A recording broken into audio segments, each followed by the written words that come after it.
Welcome to Session 1, Understanding Nutrition in Emergencies. In this session, we'll focus on answering our first learning objective, to apply the key concepts and policies of nutrition in emergencies to your local context. Let's begin by looking at the Philippine disaster context, because understanding our environment is key to understanding why nutrition in emergencies is so critical. The Philippines is one of the most disaster-prone countries in the world. We sit along the Pacific Ring of Fire and the world's busiest typhoon belt, where about 75% of typhoons are formed. Each year, we experience an average of 20 to 30 typhoons, with around 5 to 7 classified as destructive, causing damage to homes, livelihoods, and health systems. On top of that, the Philippine fault zone stretches over 1,200 kilometers, and our country is lined with active faults and deep trenches, making us highly vulnerable to major earthquakes. We also have 23 active volcanoes out of the 300 found in the country. On average, the Philippines experiences 20 earthquakes a day. That's over 1,000 a year, and historically, 90 of those have been destructive in the last 400 years. Interestingly, the Philippines ranks first out of 193 countries in the 2024 World Risk Report, making it the most at-risk country globally when it comes to disasters.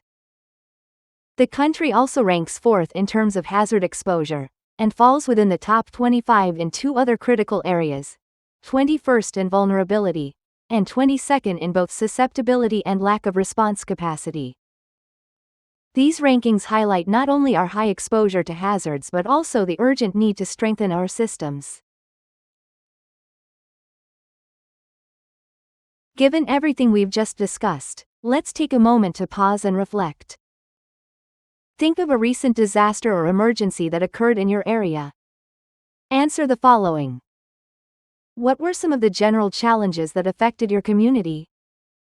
Were there any nutrition-related concerns you personally witnessed or experienced, such as food shortages, breastfeeding difficulties, or lack of access to safe and nutritious food? Feel free to pause this video and jot down your thoughts or share them in the discussion space. This reflection will help ground the next part of our session in your real-world context.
Welcome back. Let's continue our discussion by taking a closer look at the current nutrition situation in the Philippines. The country faces a double burden of malnutrition, with multiple forms affecting people across different age groups, especially children and pregnant women. Common nutrition problems include wasting, stunting, overweight and obesity, and cases of nutritionally at-risk pregnancies.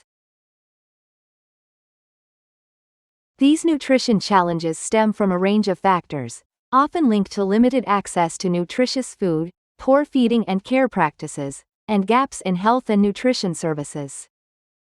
If left unaddressed, malnutrition can have serious and long-lasting consequences.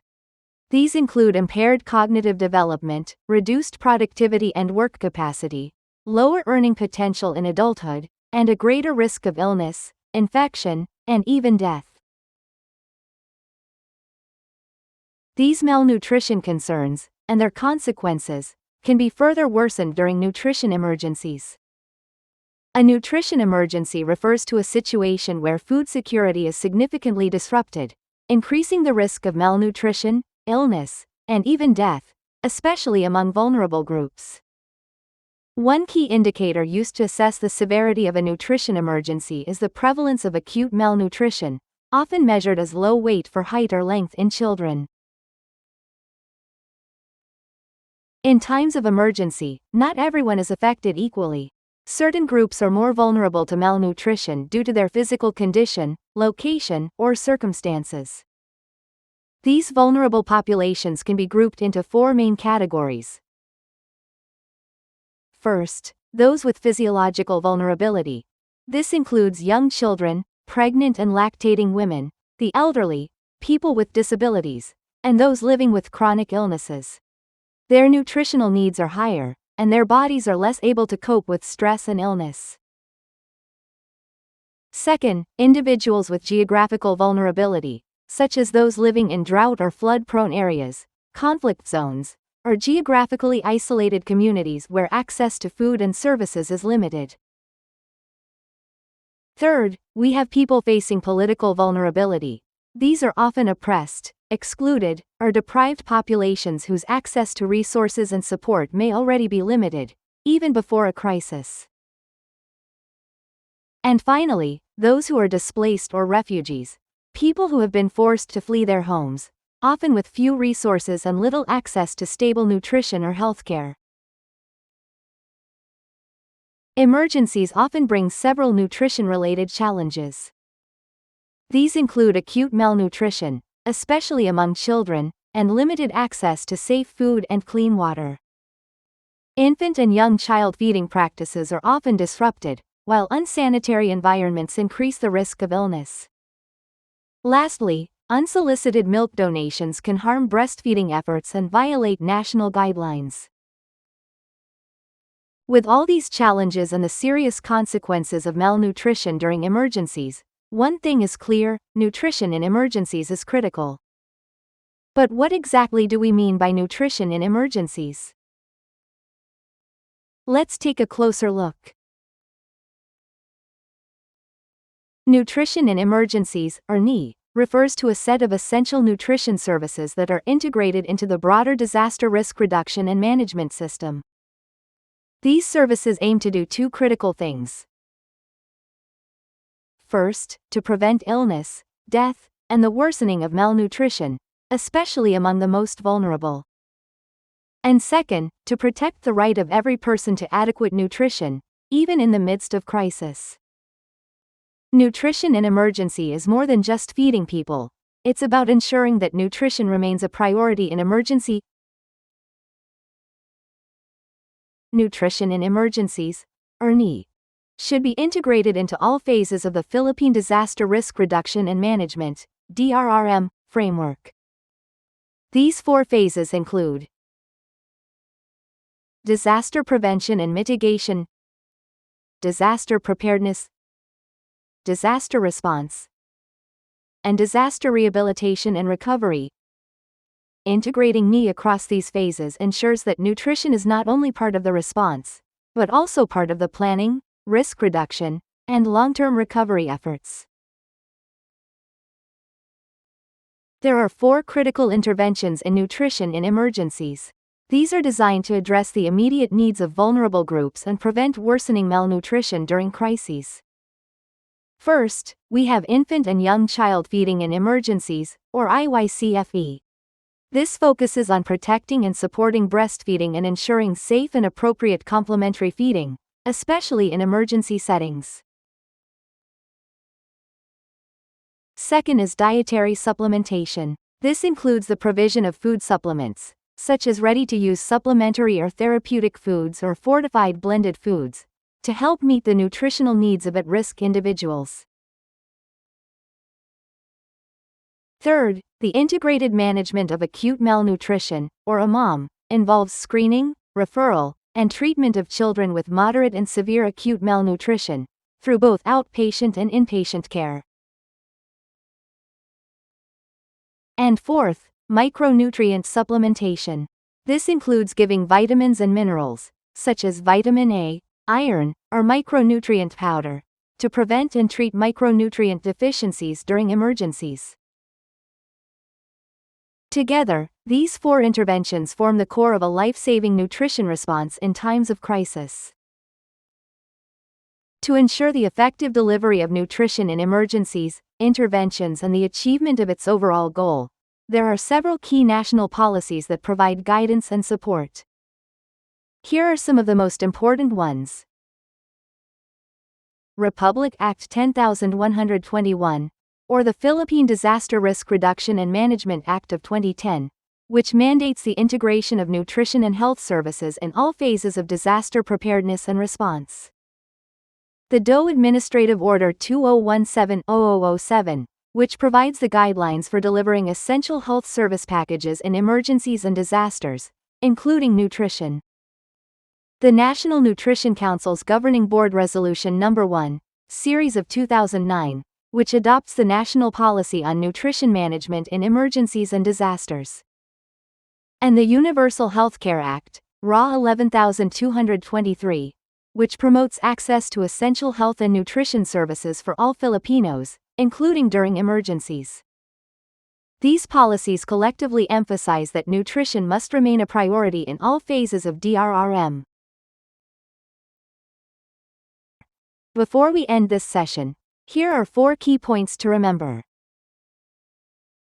First, the Philippines is highly vulnerable to disasters, making nutrition in emergencies a critical part of any response. Second, emergencies worsen existing nutrition problems and create new risks, especially for the most vulnerable groups like children and pregnant women. Third, nutrition in emergencies involves life-saving interventions such as IYCFE, dietary and micronutrient supplementation, and the management of acute malnutrition. And fourth, several national policies support the integration of nutrition in emergencies in disaster response and health systems, ensuring that nutrition remains a priority during emergencies. Keep these in mind as we move forward to the next session. Before we move on, let's take a moment to reflect. Pause this video. Which of the concepts or policies we discussed today is least familiar in your local work? And more importantly, how can you begin to apply what you've learned to help fill that gap? Take a few minutes to think about your answer. You may also share your thoughts in the discussion forum or jot them down as part of your learning journal.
Congratulations on completing Session 1.